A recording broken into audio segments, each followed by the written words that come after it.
Seguindo com o nosso AgroSucesso, nesta manhã, trazendo as principais informações para o produtor rural, a gente tem a satisfação de receber aqui o engenheiro agrônomo, advogado e também corretor de imóveis rurais, Marcos Vinícius. Muito bom dia. Bom dia. Bom, a gente vai falar de um assunto muito importante para você, produtor rural. Talvez é um assunto que não seja o mais agradável possível, né? Mas o que a gente vai apresentar aqui como solução, aí sim é bem interessante, porque a gente vai falar de crédito rural e endividamento do produtor rural. Bom, se você tem alguma dúvida, inclusive, sobre esse assunto, você pode mandar para as nossas redes sociais, também para o nosso WhatsApp, fique à vontade para participar com a gente. Bom, para a gente começar...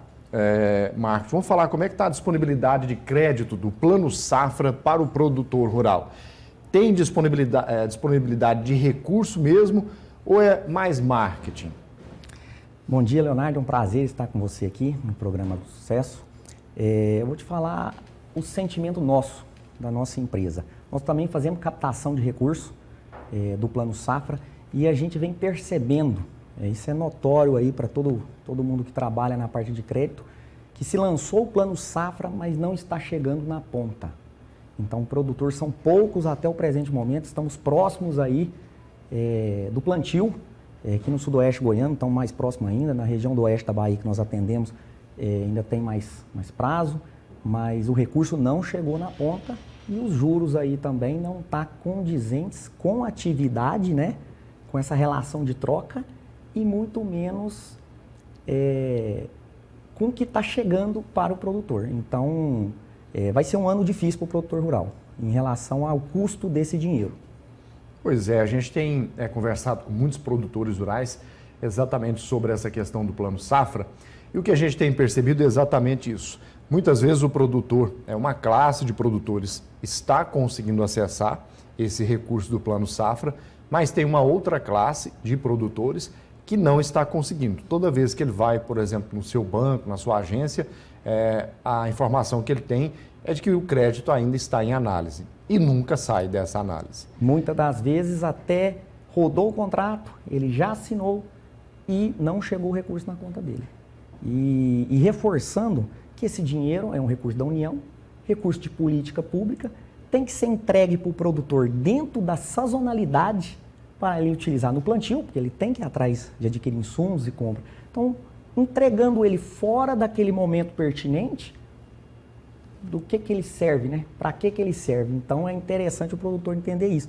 Além de entregar no momento correto a forma de cobrança dele. Que se o produtor está adquirindo um custeio, é para custear a safra dele. Então, ele toma esse recurso agora para pagar quando colher.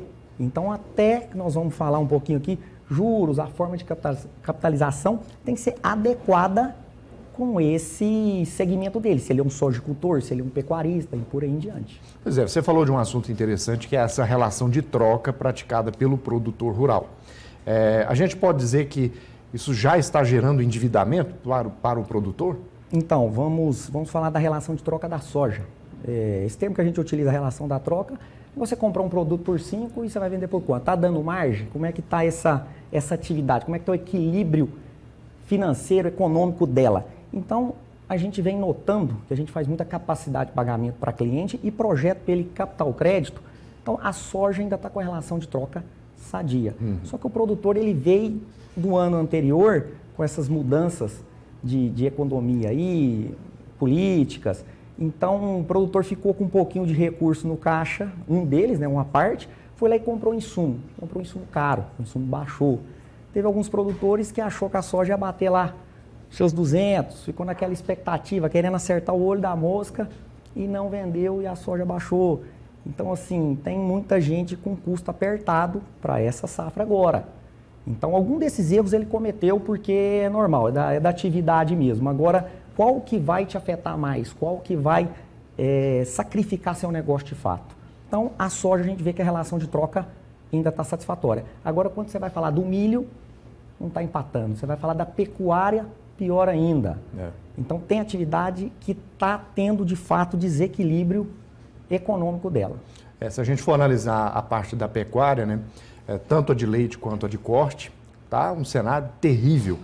Nós, fazendo algumas análises, Se a gente olha ali o mês de agosto, o preço da arroba esteve até um pouco mais interessante do que comparado agora com setembro, né, que despencou. Derreteu, né? Derreteu. Inclusive, o Sindicato Rural de Rio Verde realizou uma reunião com mais de 50 pecuaristas de corte para tentar ver que solução eles vão tomar. Mas eles vão encontrar. Mas, de fato, a situação está complicada nessa relação de troca. Quando a gente fala relação de troca e quando a gente fala desequilíbrio econômico da atividade, é que não está pagando nem os custos. Então, é a mesma coisa de você trabalhar no vermelho. Então, isso aí tem que ser revisto. E quando a gente fala de segurança alimentar, esse produtor ele precisa ser protegido. Existem legislações hoje específicas que dá direito para ele essa prorrogação, esse oxigênio aí até os preços voltarem a pagar a atividade. Senão ele vai entrar num ciclo vicioso da atividade. Isso aí não é saudável. E lembrando que ele é produtor de alimentos. Esse dinheiro é dinheiro de políticas públicas da União. Então, ele é concebido ao agricultor através de um projeto, ele vai no seu projetista para fazer a captação desse recurso. Então, projeta para ele como ele vai poder pagar o banco e esse dinheiro tem subsídio. Então, o banco é um mero repassador. Ele ganha, então, a corretagem, vamos dizer. Então, não é ele que é dono do dinheiro. Então, essa legislação específica, que é o ato normativo, é o manual de crédito do produtor rural. Então, vale muito a pena o produtor dar uma lidinha nele e principalmente no artigo 2.6.9, que deixa bem claro, produtor rural adquiriu financiamento de custeio, investimento e não conseguiu pagar, cumprir, e ele tem um motivo, uma frustração de safra, o Covid, por exemplo, greve dos caminhoneiros, algo que impediu, ou caso fortuito, força maior, vento, excesso de chuva, falta de chuva, doenças. Você pega num gado, vamos falar muito de agricultura, vamos para a pecuária, vamos falar de uma mastite, um surto de uma mastite, né? Então, se ele notificar o banco, fazer esse procedimento, notifica o banco, formalizado, se ele faz um laudo agronômico específico, Leonardo, para esse pedido de prorrogação com o número da cédula, com as datas corretas, explicando quando ocorreu, uma nota técnica de um sindicato, uma reportagem de televisão e uma filmagem da fazenda. Esse dinheiro não é da União? Ele não é de segurança alimentar? Se você tiver esses pré-requisitos, você vai conseguir, de fato, prorrogar a sua dívida. Mas você tem que deixar claro no seu laudo agronômico isso, que você ainda está na atividade produzindo alimento. Ele quer proteger quem está produzindo alimento. Então, você faz esse laudo agronômico e você faz um novo projeto, que vai ser a nova capacidade dele de pagamento, mediante esse fato que ocorreu. Sim. E aí você demonstra para o banco e ingressa com esse pedido. Marcos, vamos separar aqui duas situações. O produtor rural que está entrando nesse endividamento e o produtor rural que já está endividado. Qual é a solução para cada um? Para o produtor que está entrando no endividamento e para o produtor rural que já está endividado. Vamos lá, o produtor que pegou um custeio, um investimento e ele tem parcela a vencer, o melhor dos mundos é ele notificar o banco e ter todos esses materiais que eu comentei contigo antes do vencimento, o melhor dos mundos. Agora ele não fez isso, está vendo nossa entrevista aqui, está vendo o programa, ainda tem saída. Agora o banco já judicializou, já ingressou com ele na justiça, ainda não, mês vencido, ele faça o mesmo procedimento. Ou então ele faz via judiciária, para o juiz determinar esse pedido de prorrogação. Agora, o interessante é fazer toda essa documentação. Pedir essa prorrogação, eu deixei bem claro, não só o Manual de Crédito Rural legisla, tem vários decretos, tem súmula do STF. Pois é, e aonde estão essas leis? Como eu te disse, o ato normativo do Manual de Crédito Produtor Rural, você colocar no Google, você acha, tem decretos, tem súmula do STF, a 298, tem vários documentos, você colocar lá no Google, prorrogação de dívida rural, você vai ver N documentos, várias leis reforçando. Então, assim, o X da questão, de modo geral, para explicar para o produtor, é constituir a documentação. Então tem procedimento, tem uns pré-requisitos para você conseguir isso. Não é sem pré-requisito, não é, como diz o outro, a farra do boi lá, você chega, vamos pedir. Não. Se você constituir essa documentação, então ou você vai conseguir na via administrativa, perante o banco, ou você vai conseguir via judiciário. Ou seja, produtor rural está endividado, não consegue pagar, não é necessário parar de produzir. Não é necessário parar de produzir. Ele pode continuar produzindo. Ele vai continuar produzindo, mas ele tem que ficar atento a esse pedido antes do vencimento dessa parcela. Ou se ele viu a reportagem hoje, não sabia dessa informação, mesmo agora judicializado, ele tem como fazer essas defesas. Então tem uns momentos pertinentes dentro do processo agora para ele fazer essas defesas. E principalmente retirar o nome dele das instituições aí que negativa. Porque você não concorda que ele agora está com o nome negativado? Sim. Nós estamos falando do produtor que já está inadimplente. Então, e se o banco judicializou já, ele já está com o nome negativado. Como é que ele vai para o próximo ciclo produtivo? Como é que ele vai pegar crédito? Então, a lei também dá essa benesse para ele de retirar o nome dele, porque ele tem que ir para o próximo ciclo produtivo, se endividar, tomar esse recurso e voltar para a atividade. Isso tudo que eu estou falando aqui, Leonardo, tem que deixar bem claro para o produtor rural que só funciona se for produtor rural acessando o recurso do Plano Safra. Então, recursos aí subsidiados pela União. Estamos falando, novamente, de segurança alimentar. Agora, quando a gente fala de ele pegou recurso numa revenda agrícola, revenda agrícola, de modo geral, que é o que mais acessa, ou uma trade que financiou ele, isso aqui não funciona exatamente. Tem como melhorar essa situação, mas não é exato igual eu estou te falando do Plano Safra. O do Plano Safra eu estou te falando que é taxativo, está na lei, está bem claro. Então é matemática. A gente não vai ter que interpretar, ficar com muita coisa, mas siga o material, faça o procedimento. E o grande erro do produtor rural é isso, Leonardo. Não segue esses procedimentos, não faz esses materiais de forma criteriosa, de forma harmônica, fazer um laudo agronômico condizente. O laudo agronômico aí de quebra de safra, dessa frustração de safra, tem que estar conversando com a sua defesa. Então, assim, a capacidade de pagamento, se tiver um material condizente, é outra vida. Até seu gerente abre mais o apetite para sentar numa mesa de crédito para solicitar essa prorrogação para você também.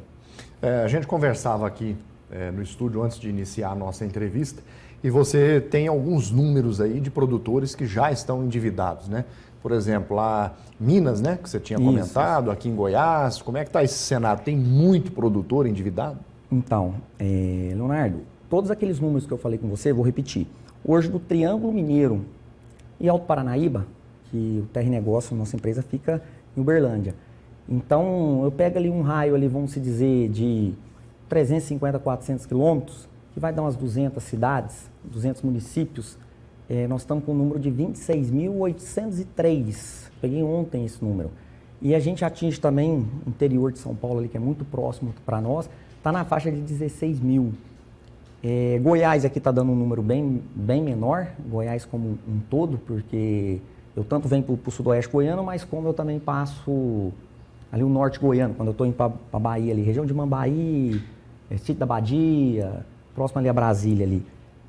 Ali também Posse, então tem um número expressivo, mas eu quero te dizer que esse número que entrou lá, quando o produtor fica inadimplente, o banco ainda tenta negociar com ele, tenta dar outro financiamento para ele, né, para ele pagar esse anterior com juros mais caros, faz toda aquela coisa. Então, esse produtor, ele está apertado, não é dessa crise agora, não é desse desequilíbrio econômico que nós estamos tendo agora. Isso é importante deixar claro. Certo. Não é dessa. Então, ele ficou inadimplente já faz um ano. Esses números que eu estou te falando faz um ano. Agora, você imagina quantos vão entrar agora. Muito que é bem. Desse fato agora, né? Agora vamos falar um pouquinho sobre a questão de disponibilidade de crédito, de recursos mais atrativos para o produtor rural. Onde que ele busca esses créditos? Ele precisa do apoio de algum especialista nessa área para chegar lá e falar, me ajuda, eu preciso de um crédito mais atrativo e não estou encontrando, né? Por exemplo, tem regiões aí que tá tendo incentivo mais para irrigação, outros para a área da soja, enfim, né? Procuro quem? Como é que eu faço? Perfeito. Excelente pergunta, Leonardo. Poucos produtores sabem disso, que a gente faz essa parte de crédito rural, essa parte de captação de recursos também. E hoje tem várias linhas. E todas essas linhas são anunciadas no Plano Safra. O Manual de Crédito Rural também explana várias delas. Vamos dar um exemplo. Vou te dar um exemplo de uma cidade em Minas Gerais, Luz, Dores do Indaiá. Ela está com incentivo para produtores, está tendo um fomento para aquisição de recursos mais atrativos para montar silos. Então tem um estudo naquela região ali para incentivar o produtor a colocar silo na sua fazenda, pela dificuldade de armazenagem naquela região. Vamos lá para o oeste da Bahia. Tem algumas micro-regiões acima do oeste da Bahia também, está tendo incentivos para você inserir irrigação. Por exemplo, irrigação, às vezes não, ainda mais se for para fruta. Então, você tem que ter um projetista que ele vai te orientar com antecedência. Falou, o que você vai exercer aqui? Qual que é a sua atividade? Vamos pegar um recurso totalmente subsidiado. Então, eu estou falando hoje o Plano Safra, de modo geral, pequeno e médio, vamos tá 9, 10, 11, varia. Hoje você pode pegar 6, dependendo se for específico para isso, se sua localização, sua microrregião tiver esse incentivo. Então, vale a pena verificar. Então, e toma cuidado também, se você está pegando um custeio, é custeio para a minha atividade? É para soja? É para milho? Então, o que está tendo de melhor naquela região? Porque tem os recursos específicos, existe estudo, existe Conab, tem vários órgãos que ficam por conta disso para dar diretrizes para o governo federal lançar esse Plano Safra, com esses incentivos. São muitas informações e o produtor rural ele tem muita coisa para fazer, né? Ele fica praticamente ali boa parte do dia dele dedicado ali na fazenda, que é uma indústria a céu aberto, né? Cuidando com tudo, questão de praga, se a equipe está lá realmente trabalhando, se está fazendo do jeito que ele precisa que seja feito, enfim, e acaba que ele não consegue prestar atenção em tanta coisa desse tipo, né? Por exemplo, agora nós estamos tendo mais uma fiscalização da Receita Federal do Brasil aí também, que está penalizando muitos produtores, né? Porque hoje tudo é dentro da inteligência artificial, né? Então, antes ele anotava tudo num caderninho ali, né? Hoje está tudo digital, a Receita Federal está tendo acesso a tudo, praticamente. Então, realmente, o produtor precisa cada dia mais estar amparado para ele evitar ter prejuízos, né? Um abraço aos nossos diretores, estão por aqui, a Esther Rocha e Gilson Almeida. Então, precisa realmente de assessoria, né? Leonardo, é uma atividade muito complexa, é muita tomada de decisão rápido, é uma operação longa, um efeitinho dominó. Então, não é para qualquer um tocar uma lavoura, não é para qualquer um, não. Ele tem que estar munido hoje de informação. Então, hoje os tempos mudaram, né? O produtor rural está tendo que empresariar. A coisa está ficando séria. Você está vendo aí que é receita em cima do produtor. Todo mundo alvejando o produtor. Está todo mundo querendo tirar um pouquinho. E eles estão esquecendo que o produtor rural são números expressivos de faturamento. É igual um posto de gasolina, gente. Fatura milhões. Mas na hora que você vai tirar o que sobrou para você, não é bonito desse jeito, não é tão gostoso igual alguns anos aí dá certo, o produto aumenta, você dá sorte aí do que você está plantando melhorar de preço, mas você ganha um pouquinho, você está ganhando na escala. E o conhecimento hoje, praticamente, quanto mais o produtor estuda, mais está bem amparado, menos risco de ter prejuízo. Né? Ou mitigar os prejuízos que sejam. Exatamente. Então, realmente tem que estar bem assessorado, tem que realmente estudar, ficar atento, porque isso aí é um negócio que não tem volta. Né? A mim sem volta. É daí para frente. Né? Bom, a gente está caminhando aqui para o encerramento da nossa entrevista. Vamos às suas considerações finais aí, diante de tudo que você entregou aqui, que eu acho que vale milhões. Nós estamos falando de milhões aqui nessa entrevista. Então, vamos às suas recomendações finais aí ao nosso produtor rural. As minhas recomendações finais, Leonardo, é que não está perdido.